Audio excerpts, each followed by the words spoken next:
Libro del profeta Isaías, capítulo 7. Dice la palabra de Dios.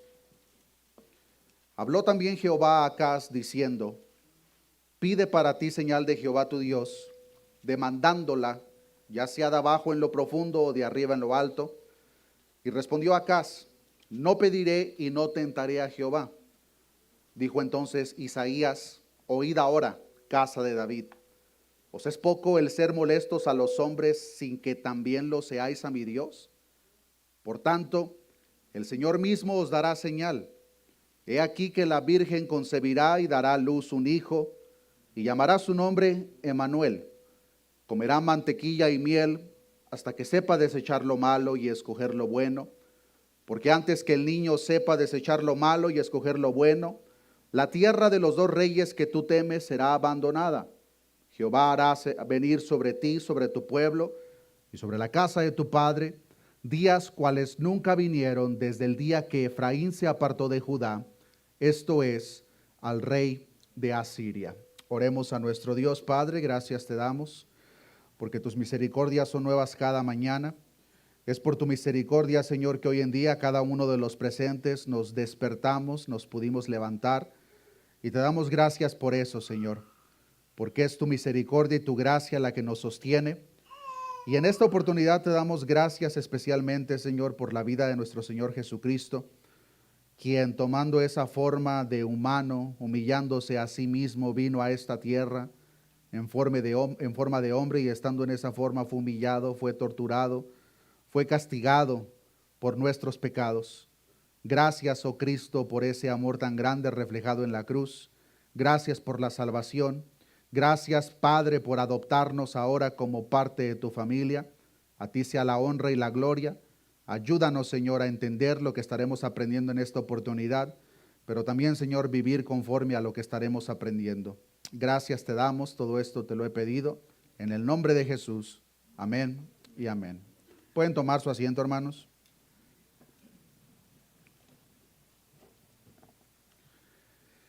En el año 27 antes de Cristo, el Imperio Romano fue formalmente establecido.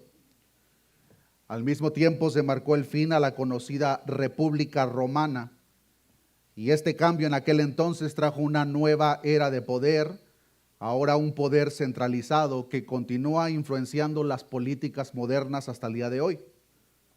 En el año 1492 el continente de América es descubierto por el occidente, lo cual ahora conectó desde ese punto el antiguo y el nuevo mundo, iniciando la globalización y transformando las culturas y economías de la misma manera tal como hoy en día las conocemos.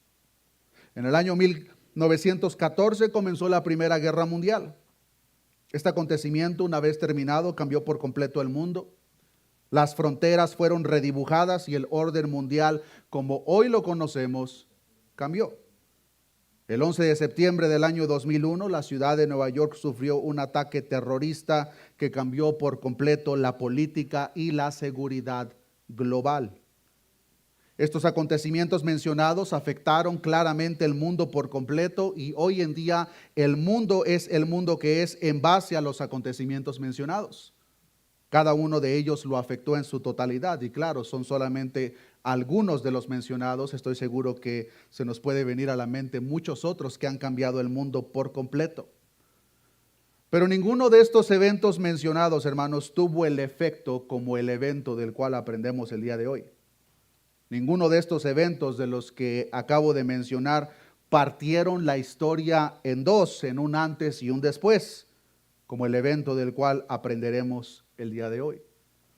Y este evento, hermanos, es el nacimiento del Mesías, el Verbo hecho carne, Dios hecho hombre. Hoy en día, hermanos, nos encontramos en el año 2025, a punto de recibir el año 2026. Pero esto no significa que el mundo en el cual nos encontramos tenga 2025 años de antigüedad. De hecho, no sabemos con exactitud la edad del mundo en el cual nos encontramos. Pero nos encontramos en el año 2025 porque el nacimiento del Mesías, de nuestro Señor Jesucristo, marcó la historia en un antes y un después. Las siglas AC antes de Cristo o DC después de Cristo, me gusta más cómo lo presenta en inglés, porque en inglés hace una combinación del latín. En inglés es las palabras BC, Before Christ, y AD, que en latín significa o es Anno Domini, que significa literalmente el año de nuestro Señor. Hoy en día, una vez más, nos encontramos en el año 2025 porque hace 2025 años el Dios eterno se hizo hombre, humillado, tomando forma de hombre y nacido de una virgen. La vida de nuestro Señor Jesucristo, como estoy seguro que muchos ya lo sabemos, hermanos, es el tema central de toda la Biblia. La Biblia no tiene como prioridad el mostrarnos cómo tener una buena economía, cómo tener buenas relaciones entre nosotros, aunque son temas que toca la palabra. El tema central de principio a fin, de Génesis a Apocalipsis, es la vida de nuestro Señor Jesucristo. Y la primera profecía de su nacimiento la vemos tan pronto como en el propio comienzo, en la caída del hombre, en el huerto, en el principio, en el Génesis. Vean lo que dice Génesis capítulo 3, verso 15. Dice la palabra de Dios: y pondré enemistad entre ti y la mujer, entre tu simiente y la simiente suya. Esta te herirá en la cabeza y tú le herirás en el calcañar. Leo el mismo verso en la traducción lenguaje actual que dice: haré que tú y la mujer sean enemigas. Pondré enemistad entre sus descendientes y los tuyos. Y mucha atención, me encanta cómo lo presenta esta traducción: un hijo suyo te aplastará la cabeza y tú le morderás el talón. Desde Génesis capítulo 3, verso 15, entonces es profetizado que de la simiente de esta mujer, es decir, Eva, vendría uno cuyo le aplastaría la cabeza a la serpiente.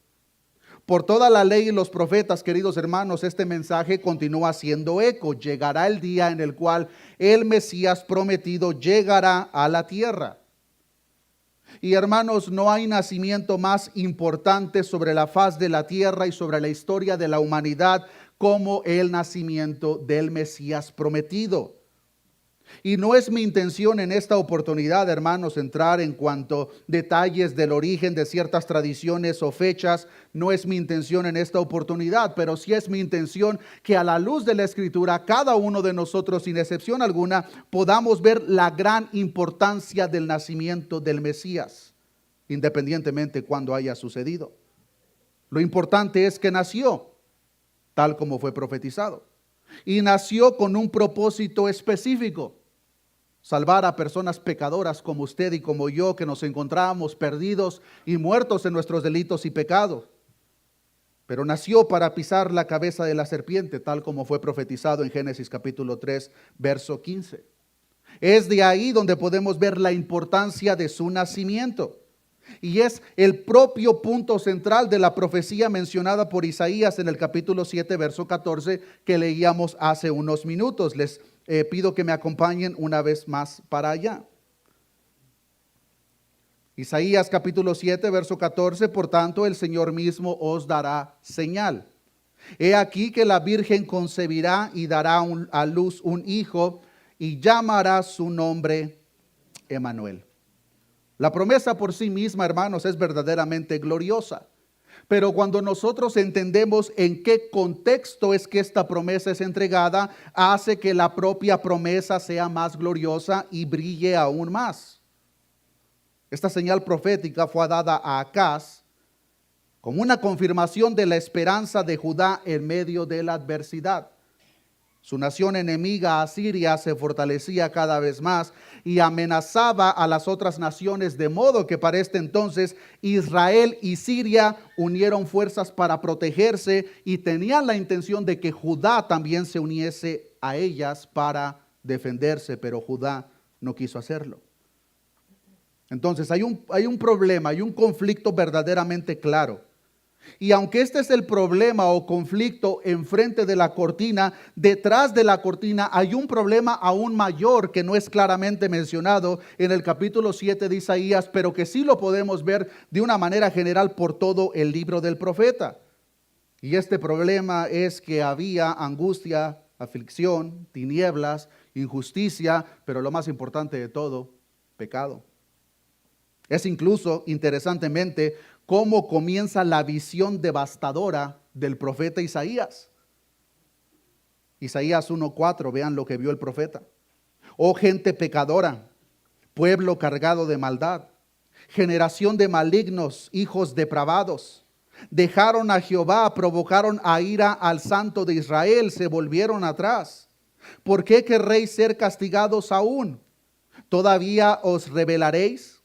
Toda cabeza está enferma y todo corazón doliente, desde la planta del pie hasta la cabeza. No hay en él cosa sana, sino herida, hinchazón y podrida llaga. No están curadas, ni vendadas, ni suavizadas con aceite.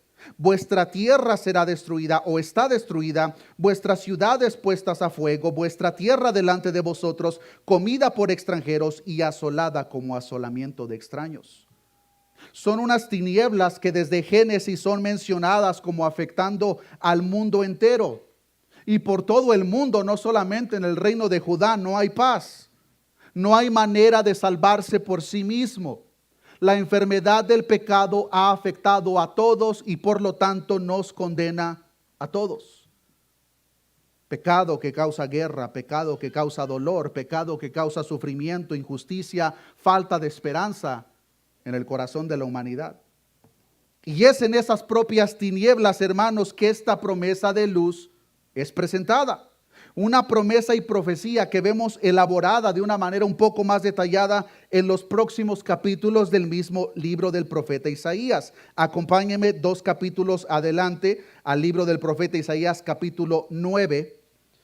Y es donde vamos a pasar la mayor parte de nuestra atención en esta oportunidad, en Isaías capítulo 9 y en parte lo que leímos en Isaías capítulo 7. Vean lo que dice Isaías capítulo 9, verso 1, y no perdamos de vista el contexto de lo que está pasando en Judá y en el mundo entero, porque es necesario entender las tinieblas para poder apreciar la promesa de la luz. Isaías 9:1. Mas no habrá siempre oscuridad para la que está ahora en angustia, tal como la aflicción que le vino en el tiempo que livianamente tocaron la primera vez a la tierra de Zabulón y a la tierra de Neftalí, pues al fin llenará de gloria el camino del mar, de aquel lado del Jordán, en Galilea de los gentiles. Verso 2.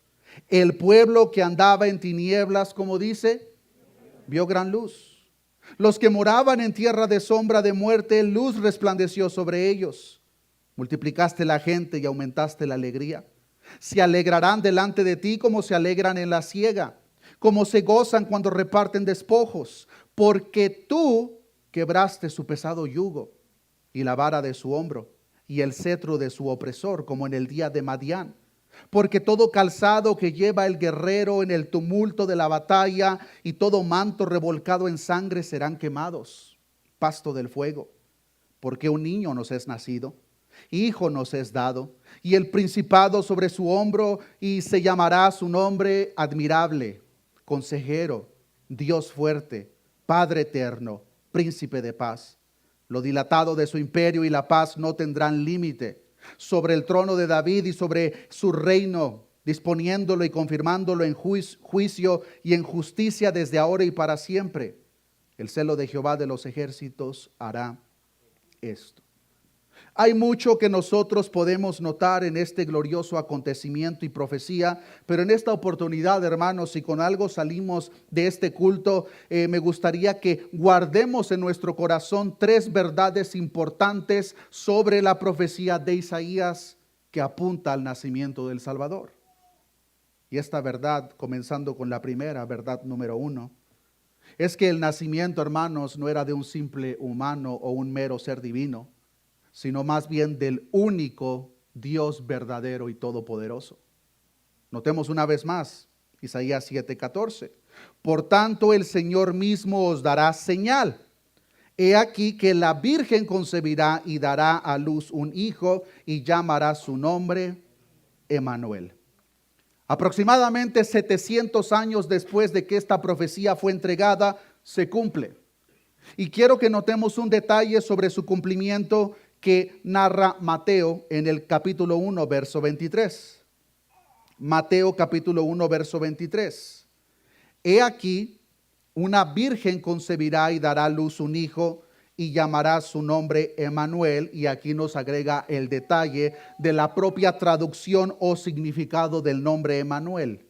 Y llamará su nombre Emmanuel, que traducido es Dios con nosotros. El propio Mateo aclara, hermanos, que este glorioso acontecimiento es el cumplimiento de la profecía de Isaías, de la cual leímos hace unos minutos. Notemos el verso 22 del mismo capítulo 1 de Mateo. Todo esto aconteció para que se cumpliese lo dicho por el Señor por medio del profeta cuando dijo: he aquí, una virgen concebirá y dará a luz un hijo y llamará su nombre Emmanuel, que traducido es Dios con nosotros. Aquí surge una pregunta importante que seguramente muchos de los presentes se han hecho. Y esta es: si la profecía es que su nombre sería Emmanuel, ¿por qué se llamó Jesús? Bueno, tal nombre, hermanos, en vez de ser usado como un nombre propio, más bien era un título o descripción que era muy típico en la cultura hebrea. Y en el nacimiento de nuestro Señor Jesucristo, en la encarnación de Jesús, en el sentido más literal de la palabra y del título, lo que nos encontramos, queridos hermanos, es con el Dios todopoderoso, creador del cielo y todo lo que en él existe, llegando a esta tierra como un ser humano, como usted y como yo. Hermanos, ese bebé que nació en Belén hace más de 2000 años, no fue un Dios creado, sino más bien la encarnación, una vez más, del único Dios verdadero y todopoderoso. Y esto es crucial, hermanos, que nosotros entendamos en cuanto al nacimiento del Mesías. No es que la vida del Mesías comenzó en su encarnación, no es que nos encontramos con un Dios creado que posteriormente llegó a la tierra, no, más bien lo que esta profecía apunta es al único Dios verdadero, encarnado, humillado, tomando una forma de un bebé. Notemos, hermanos, la propia profecía de Isaías capítulo 9, porque en los detalles de la profecía nos atestigua su propia divinidad. Notemos Isaías capítulo 9, verso 6. Dice la palabra: porque un niño nos es nacido, pero notemos cómo este niño no es cualquier tipo de niño. Hijo nos es dado, y el principado sobre su hombro, y se llamará su nombre admirable, consejero, Dios fuerte, Padre eterno, príncipe de paz. En el estudio de la teología propia, que es el estudio de quién es Dios, nos encontramos con dos divisiones primordiales de los atributos de quién es Dios. Y estas dos divisiones se le conocen como los atributos comunicables y los atributos incomunicables.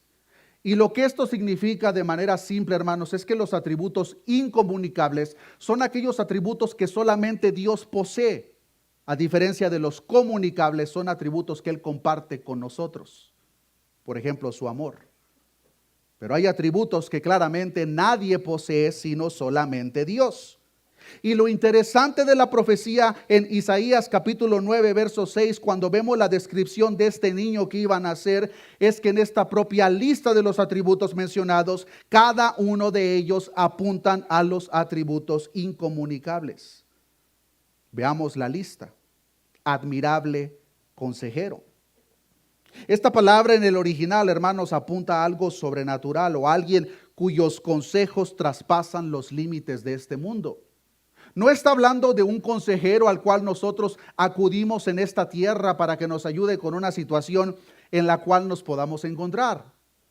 Este título más bien apunta a una persona cuya persona es la propia fuente de la sabiduría y que los consejos presentados traspasan los límites de este mundo. En Isaías 11:2 dice: y reposará sobre él el Espíritu de Jehová, espíritu de sabiduría y de inteligencia, espíritu de consejo y de poder, espíritu de conocimiento y de temor de Jehová. Queridos hermanos, solamente nuestro Dios Todopoderoso es ese tipo de consejero. Solamente sus palabras y consejos dan vida a los muertos. Pero el segundo título que se presenta aquí es Dios fuerte, otro atributo incomunicable. Este atributo nos habla de la omnipotencia de Dios, hermanos. Solamente nuestro Dios es todopoderoso. Pero después dice Padre eterno. Esto nos habla de su preexistencia y a la vez de su inmutabilidad. Solamente nuestro Dios, hermanos, es eterno. Solamente Dios vive fuera del tiempo en el cual nosotros nos encontramos. Un concepto un poco difícil de entender, porque si somos sinceros, todo lo que nosotros conocemos, todo lo que nosotros podemos palpar, son cosas o personas que tuvieron un comienzo, incluyéndonos a nosotros mismos. Pero el Dios eterno, hermanos, no tuvo un comienzo y no tiene un fin. Dios ha existido siempre. Él creó el tiempo. Y como Él creó el tiempo, Él existe fuera del tiempo y por lo tanto todo lo ve como un presente continuo. Pero también nos dice que este niño que nacería sería el príncipe de paz. Este título también solamente apunta a aquel que puede traer paz en el sentido más absoluto y perfecto, no una paz momentánea o pasajera como la que nosotros podamos experimentar en este mundo. Queridos hermanos, que el Dios admirable, consejero, fuerte, Padre eterno, príncipe de paz, se hubiese despojado de su trono y habitado como humano en este mundo pecador es una gran causa de gozo. Por lo tanto, nosotros como iglesia, hermanos, no podemos ser indiferentes al nacimiento más importante sobre la historia de la humanidad. Los magos o sabios lo entendían, por eso se dirigieron inmediatamente para adorarlo y traerle regalos. Pero más impresionante que los propios magos, hermanos, los propios ángeles se gozaron cuando nació el Mesías. Y si fue causa de gozo para los ángeles que no fueron redimidos por la sangre del Cordero, cuanto más para nosotros pecadores que recibimos el beneficio de la sangre derramada en aquel madero. Cuando llegan los ángeles, nos narra el Evangelio de Lucas que llegan y encuentran a un bebé envuelto en pañales, acostado en un pesebre. Y de tal manera que llega una multitud de ángeles y comienzan a alabar a Dios. Lucas 2:10. Pero el ángel les dijo: no temáis, porque he aquí os doy nuevas de gran gozo. En otras palabras, los ángeles llegan, todos se atemorizan y los ángeles les dicen: no tengan miedo, porque lo que les voy a comunicar son noticias maravillosas, noticias de gozo, que será para todo el pueblo. Verso 11. Que os ha nacido hoy en la ciudad de David un Salvador, que es Cristo el Señor. Esto os servirá de señal. Hallaréis al niño envuelto en pañales, acostado en un pesebre, y repentinamente apareció con el ángel una multitud de las huestes celestiales. ¿Qué hacían, hermanos? Que alababan a Dios y decían: gloria a Dios en las alturas y en la tierra paz, buena voluntad para con los hombres. Si fue causa de gozo para los propios ángeles, hermanos, ¿cuánto gozo más debería de generar en nosotros? Acertadamente dijo el conocido escritor y teólogo C.S. Lewis: hubo una vez en el mundo un pesebre, y en ese pesebre algo más grande que el mundo entero. Es lo que traemos a memoria.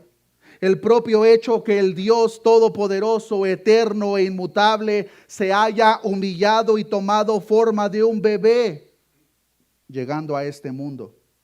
Eso es algo glorioso.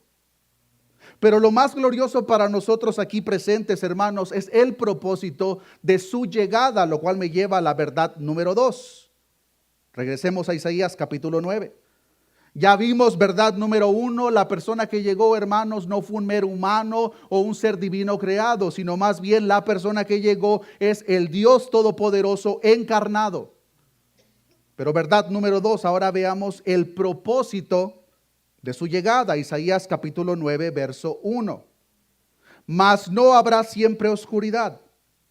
para la que está ahora en angustia, tal como la aflicción que le vino en el tiempo que livianamente tocaron la primera vez a la tierra de Zabulón y a la tierra de Neftalí. Pues al fin, como dice, llenará de gloria el camino del mar. De aquel lado del Jordán, en Galilea de los gentiles, el pueblo que andaba en tinieblas vio gran luz. Los que moraban en tierra de sombra de muerte, luz resplandeció sobre ellos. El Mesías que vino a esta tierra, hermanos, como propósito primario de su llegada, vino a poner fin a la oscuridad, a las tinieblas, que es una manera de expresar lo que tiene que ver con la propia aflicción, angustia o pecado. Este niño que se transformaría en su libertador es claramente el Mesías Jesús.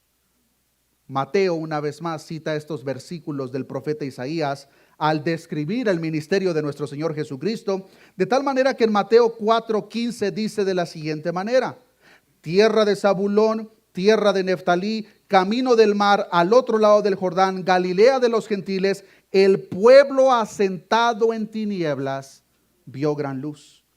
Y a los asentados en región de sombra de muerte, luz les resplandeció. Los territorios de Zabulón y Neftalí representaban, hermanos, todo el reino del norte, que son los propios territorios donde nuestro Señor Jesucristo creció y a menudo ministró. Es por eso que ellos fueron los primarios o los primeros en ver la gran luz. Pero hoy en día claramente nosotros sabemos, de acuerdo a la revelación entera, de que esa luz no se limitó a la tierra de Neftalí o Zabulón, sino que más bien esa gran luz está por todo el mundo donde su palabra de el admirable consejero es predicada. Esa gran luz está por todo el mundo, hermanos, donde su evangelio es predicado. Juan lo presenta de la siguiente manera en Juan 1:1. En el principio era el verbo y el verbo era con Dios y el verbo era Dios. Este era en el principio con Dios. Todas las cosas por Él fueron hechas y sin Él nada de lo que ha sido hecho fue hecho.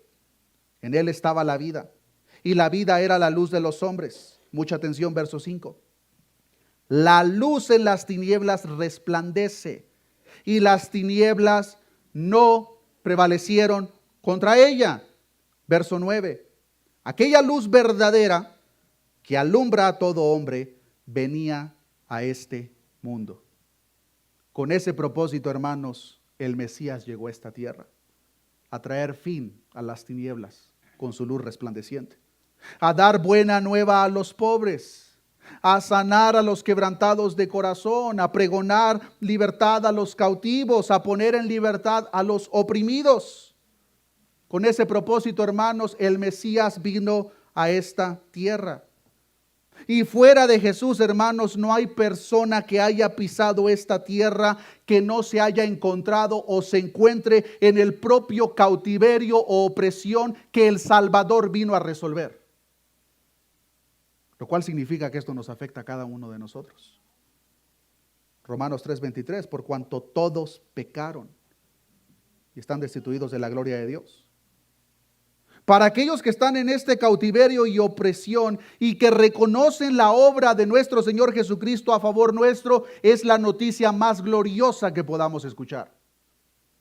Es el regalo más grande que podamos recibir. Pero fuera de ese regalo verdaderamente estamos perdidos. Fuera de Cristo no hay esperanza alguna. Pues ese Dios encarnado, admirable, consejero, Dios fuerte, Padre eterno y príncipe de paz, que vino a salvar a los suyos, aquellos que en arrepentimiento depositan su confianza en Él, ese Dios verdadero, hermanos, también vino a implementar su reino de justicia. Lo cual me lleva a la verdad número 3. Y esta verdad número 3, hermanos, es que el reino del Mesías prometido es un reino de justicia. Él vino a establecer justicia. Isaías 9:6. Porque un niño nos es nacido, hijo nos es dado, y el principado sobre su hombro, y se llamará su nombre admirable, consejero, Dios fuerte, Padre eterno, príncipe de paz.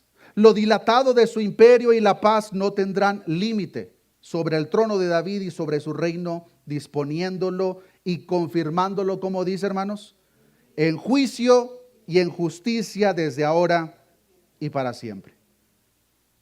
Este es un detalle verdaderamente importante, hermanos.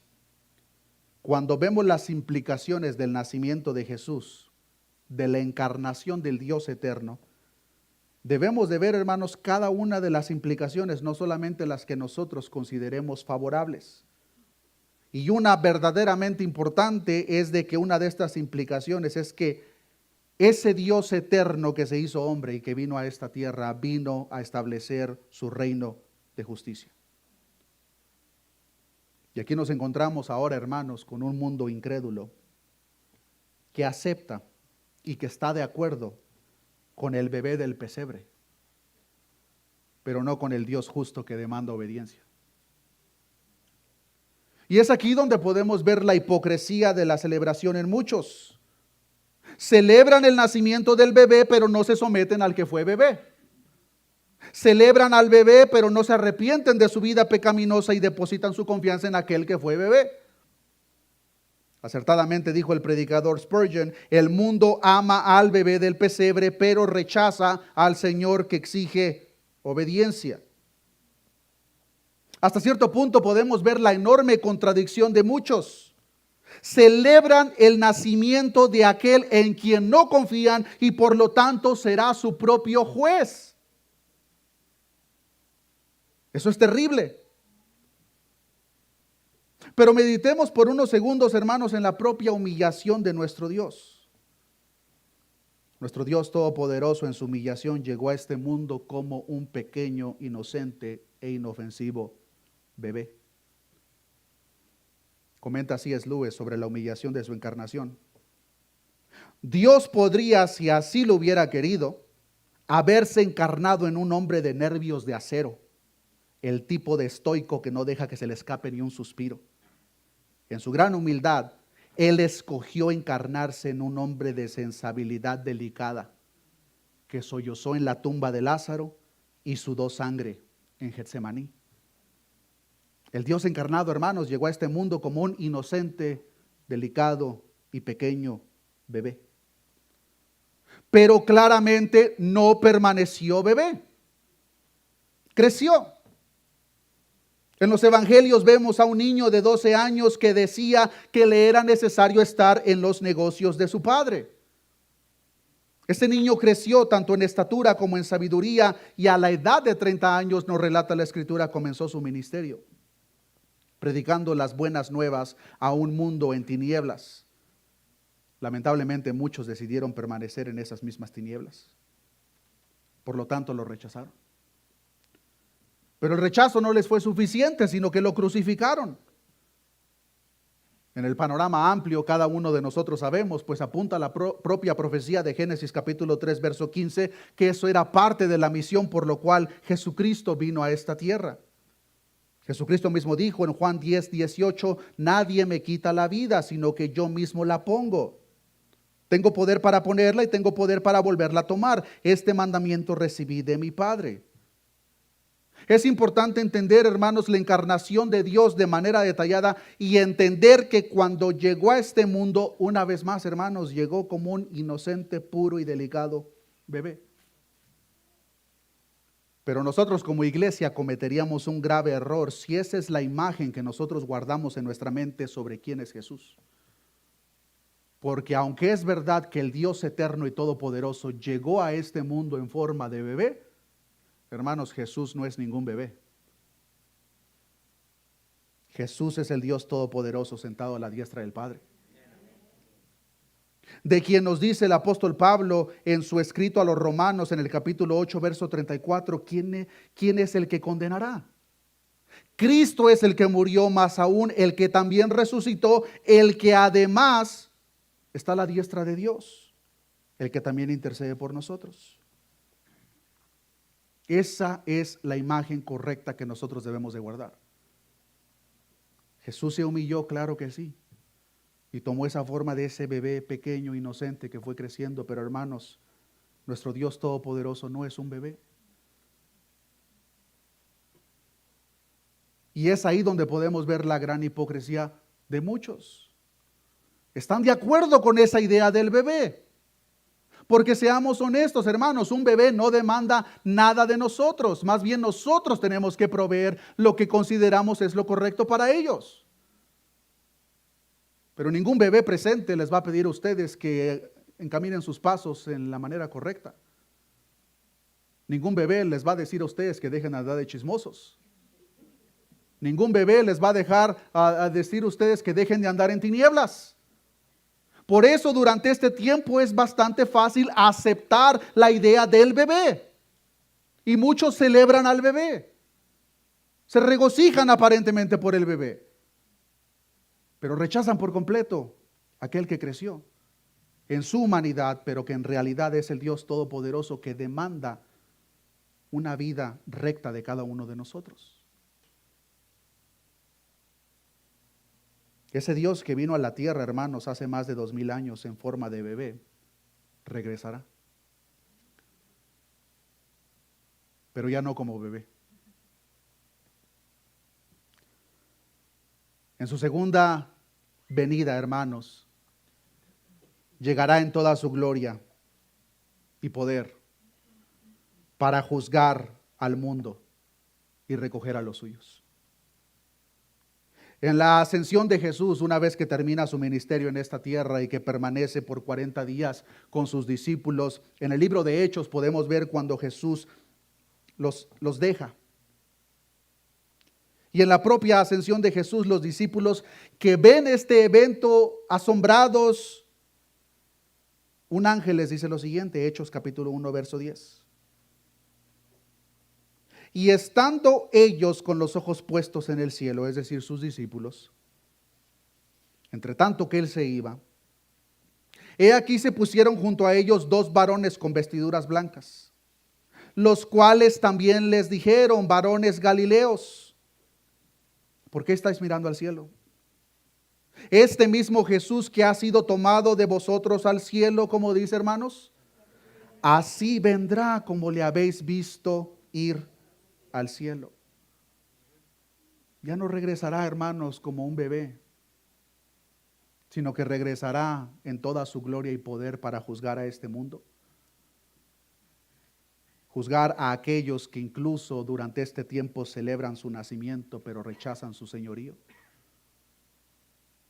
Hermanos, ese es el propósito que nosotros debemos de celebrar. Que el Dios eterno y todopoderoso se encarnó con un propósito específico.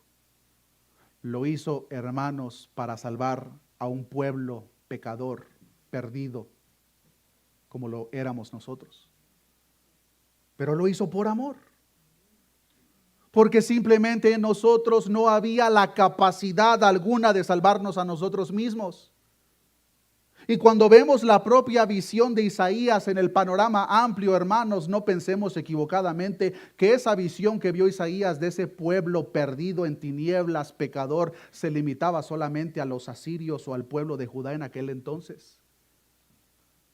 En el panorama amplio, hermanos, el mundo entero se encuentra en ese estado. Hoy en día el mundo se encuentra en tinieblas. Pero en medio de este mundo de tinieblas hay pocos destellos de luz sobre aquellos donde su palabra ha hecho el efecto. Y ahí estamos nosotros. La segunda venida de nuestro Señor Jesús, hermanos, está ampliamente conectada con la primera. Pero aunque están ampliamente conectadas, será una vez más muy diferente. En su primera venida vino a cumplir la ley y los profetas. Vino a ofrecer salvación a los perdidos. Vino como el sacrificio perfecto y eterno. Vino a dar ejemplo de cómo vivir piadosamente, entre muchas otras razones. Pero en su segunda venida, hermanos, ya no viene a ofrecer salvación. Viene a juzgar al mundo. Viene a consumir la salvación. Vine a reunir a los suyos y a restaurar todas las cosas. Ninguno de nosotros sabe, hermanos, cuándo esto sucederá. Pero sí sabemos que a la luz de la primera venida nos quedamos con una gran tarea. ¿Cuál es esa tarea? Predicar su evangelio. Para que la luz que llegó a este mundo en forma de bebé se expanda en los corazones de los perdidos. Que resucite a los muertos como nos resucitó a nosotros en un dado caso. Y para poder predicar el evangelio de la manera correcta, hermanos, necesitamos entender las verdades presentadas en esta oportunidad. Porque si nosotros no entendemos las tres verdades presentadas del profeta Isaías que aprendimos de una manera detallada, hermanos, no vamos a presentar el evangelio de la manera correcta. Cualquier persona que crea en Dios, pero no crea que el Mesías prometido que pisó la tierra hace 2025 años, no es el Dios verdadero y eterno, no cree el evangelio verdadero. En otras palabras, pensar que Jesús, el Jesús que caminó las tierras de Israel y Nazaret, es un simple profeta, un buen ciudadano o incluso un Dios creado, no es creer el evangelio. No es suficiente. Como punto de partida debemos de entender la verdad fundamental que la persona que pisó esta tierra hace 2025 años es el Dios verdadero y único. No fue un Dios, sino el Dios verdadero que pisó esta tierra.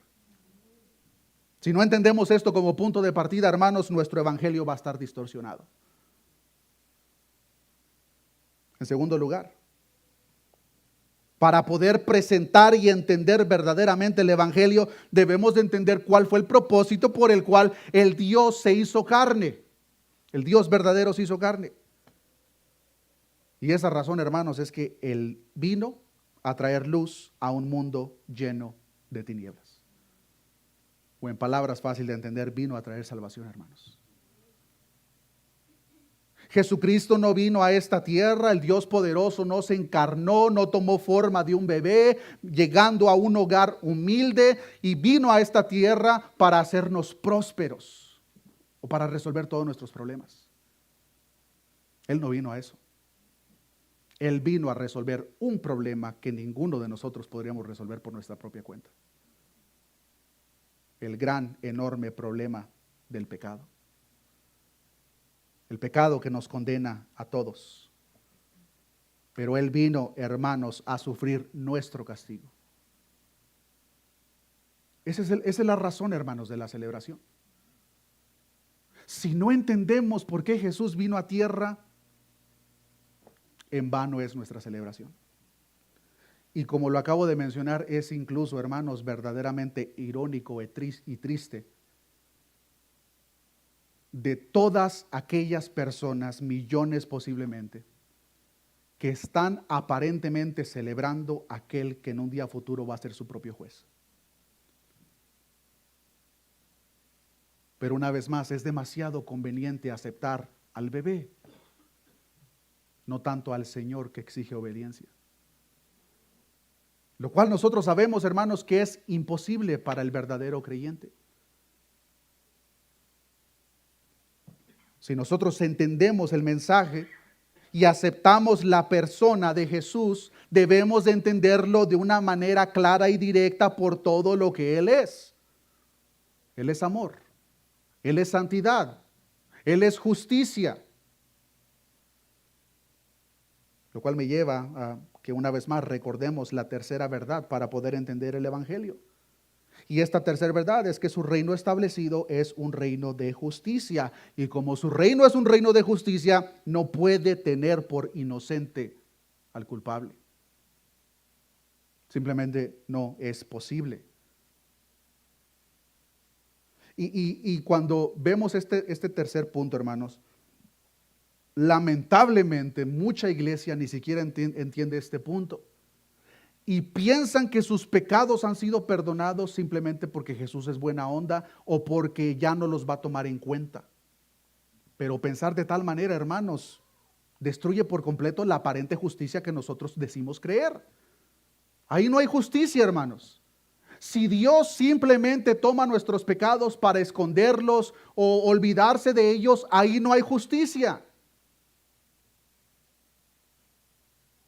Para que haya justicia, esos pecados deben de ser tratados y deben de ser pagados. Nosotros ahora sabemos que para que se haga justicia en los pecados de la humanidad, solamente hay dos maneras. La primera, depositar nuestra confianza en arrepentimiento en aquel que pagó por nosotros. O número dos, pagarlo nosotros mismos por una eternidad en el infierno. Entender estas tres gloriosas verdades, hermanos, nos ayuda a poner el evangelio en orden. Eso es lo que predicó Isaías para ese mundo que se encontraba en tinieblas. Y es lo mismo que nosotros debemos de traer a memoria en esta oportunidad, hermanos. No permitamos, hermanos, especialmente para aquellas personas que no conocen, no permitamos que el consumismo opaque la verdadera razón por lo cual celebramos, si es que lo celebras. Que como ya lo mencioné, hermanos, independientemente de la fecha, el hecho de que Dios Todopoderoso se hizo carne debería ser razón de celebración para todos. Si fue razón de gozo para los ángeles, ¿cuánto más para nosotros? Pero debemos entender, hermanos, por qué es que Dios vino a esta tierra. No vino a proveer para que tengamos para unos regalos y regalarlos en estas fechas. Aunque si lo podemos hacer, qué bueno. Pero Jesús vino una vez más, hermanos, a resolver un problema que nosotros no podríamos resolver por nuestra propia cuenta. Por lo tanto, hermano, hermana, si tú has sido partícipe de la salvación entregada por aquel Dios eterno y todopoderoso que vino a esta tierra en forma de bebé, pero que una vez a la edad de 33 años fue crucificado, torturado por tus transgresiones y las mías. Si nosotros ya hemos sido partícipes de eso, hermano, hermana, la tarea que ahora tenemos es predicar el mismo mensaje del admirable consejero para todas las personas que podamos, con el único deseo de que ellos reciban lo que nosotros ya recibimos. No sé cuál fue me parece que fue uno de los puritanos hablando del evangelio, y me gusta cómo lo presentaba de una manera simple pero a la vez fácil de entender, que decía que el evangelio no es más que un mendigo diciéndole a otro mendigo dónde encontrar pan. Y eso es lo que nosotros estamos haciendo. Nosotros ya encontramos el pan que da vida, ahora debemos de decirle a cuantas personas podamos dónde se encuentra el pan de vida, y hermanos, solamente se encuentra en Jesucristo. Solamente en Jesucristo hay salvación. Solamente en Jesucristo hay perdón de pecados. Solamente en Jesucristo hay vida eterna. De ahí lo importante de su nacimiento. De ahí lo importante de la obra efectuada en el corazón de cada uno de nosotros. Así que una vez más, hermanos, no perdamos de vista el propósito por el cual Jesucristo vino a esta tierra. Y cuando tengamos la oportunidad de presentar este mismo mensaje, asegurémonos que estamos presentando el mensaje de la misma manera que lo hizo Isaías, con la misma seriedad y urgencia a un mundo perdido que se encuentra en tinieblas. Pero que si ellos en arrepentimiento depositan su confianza en aquel que llegó a esta tierra como un bebé, pueden recibir el regalo de salvación como nosotros ya lo recibimos. Nosotros no lo recibimos porque hayamos sido más inteligentes o más listos en encontrarlo. No, más bien Él nos encontró a nosotros. Y eso es causa de celebrar, hermanos. Así que tengamos estas verdades bien presentes y compartámoslas cada vez que se nos dé la oportunidad. Oremos a nuestro Dios. Padre, gracias te damos, oh Dios eterno, por el amor tan grande mostrado y reflejado para tu pueblo. Un pueblo, Señor, al que has amado desde antes de la fundación de este mundo. Un pueblo, Señor, que tenías en mente el momento que tu Hijo Jesucristo, el Dios Todopoderoso, se encarnó y vino a esta tierra. Nosotros ahora entendemos, Señor, que Jesucristo vino a esta tierra con un propósito primario: traer la salvación a los perdidos, a los enfermos. Cada uno de nosotros presentes, oh Dios, nos encontrábamos en ese estado. Tu palabra nos enseña que estábamos muertos en nuestros delitos y pecados. Nos encontrábamos en tinieblas, pero una luz resplandeció sobre este mundo. El momento que el Verbo fue hecho carne, que llegó a este mundo en humillación, pues siendo el Dios todopoderoso, eterno, admirable consejero, príncipe de paz, tomó forma de un pequeño, inocente y frágil bebé, tal como fue profetizado. Pero nosotros entendemos, porque tu palabra así lo presenta, que ese bebé creció y a la edad de 30 años comenzó su ministerio. A la edad de 33 años cumplió el propósito por el cual vino a esta tierra: pagar la deuda de pecado de nosotros aquí presentes, pero también de muchas otras personas por diferentes partes del mundo. Gracias, oh Cristo, por el sacrificio en aquel madero en favor nuestro. Gracias por tan inmenso amor manifestado en aquella cruz. Nosotros estamos agradecidos, Señor, en esta oportunidad, y nos gozamos por el simple hecho de que el Dios eterno pisó esta tierra. No sabemos, Señor, en qué día naciste o qué mes, pero naciste como un hombre, el Verbo hecho carne. Y eso es razón de gozo para cada uno de nosotros. Ayúdanos, Señor, a cada uno de nosotros a tener estas verdades bien presentes, Señor, en todo momento, pero especialmente por los próximos días,